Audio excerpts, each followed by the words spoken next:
When it comes to building superhero pecs, we're always chasing efficient exercises that let us get a deep stretch on our chest muscles and also get really active, strong contractions. And Instagram seems to promise us a bunch of these moves, and it also promises moves that'll hit our inner chest, our outer chest, our lower chest, all the things like that.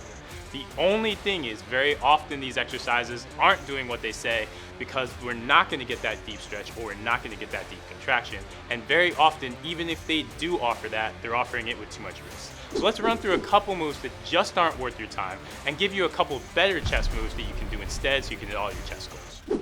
Probably the dumbest move I have ever seen on Instagram is something called the prayer press. And if you have to pray to get a big chest, you're just not getting it done. So the problem with the prayer chest, the idea of the prayer press, is that we're going to attack our inner chest by keeping constant tension on our pecs as we move two very, very light plates in and out. Now the problem with this overall is that the prime muscles that are actually facing resistance aren't really our pecs in the first place. It's more like we're attacking our shoulders and biceps, so that's just not worth it.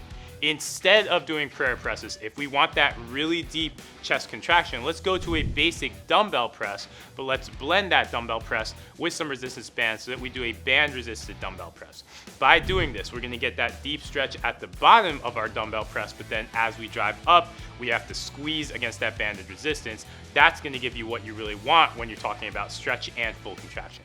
A variation of the prayer press that is also a complete waste of your time is something called the hex press. Now with this press, we are getting a little bit of a tweak in that we are lying on a bench as we do this and pressing the bells upwards. So to some extent, we're finally starting to load our chest.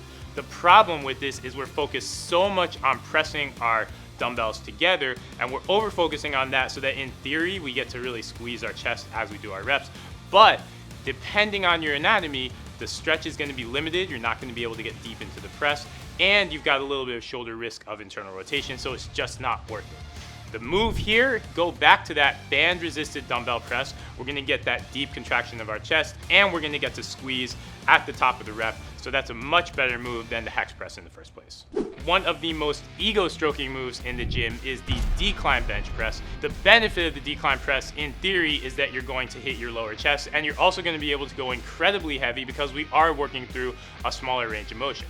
The thing is, we aren't actually really attacking our lower chest when we hit that press. We're still hitting the meaty part of our chest, which is fine. There's no downside to that, but there is a downside to the decline press, and that is on every single rep, there's a little bit of shoulder risk of slipping into internal rotation, on top of the fact that we're just not really gonna get that full range of motion. If you really, really want to do that decline angle press, what I'm gonna recommend to you is to do a glute bridge floor press instead. We're going to work in a safer range of motion here because the ground is going to stop our press, so there is no shoulder risk, but we still get that good squeeze and contraction at the top of every rep, and very often you can work this with dumbbells, so you're going to get a much deeper contraction as you finish off your reps. The dumbbell fly is a classic chest exercise that you're going to see in just about every gym. Every guy has done it, but here's the thing. Is it the best way to really get a good stretch and to really do that fly motion with our chest? No.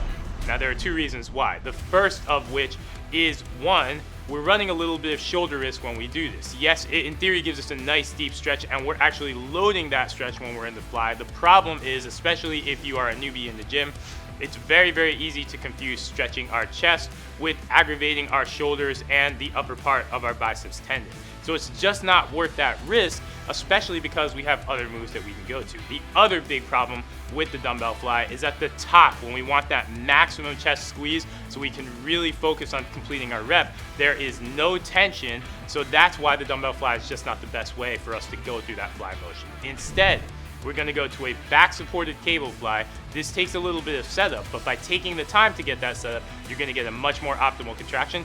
We get a safer stretch on our pecs, and we can make sure that stretch is really centralized in our pecs, and then we get that great squeeze at the top. It is the complete dumbbell fly that you need to really build your chest. Those are the moves you want to avoid in terms of training your chest. If you stick with our moves instead, you're going to see a lot more growth, and you're going to get the muscle gains that you actually want without wasting any time.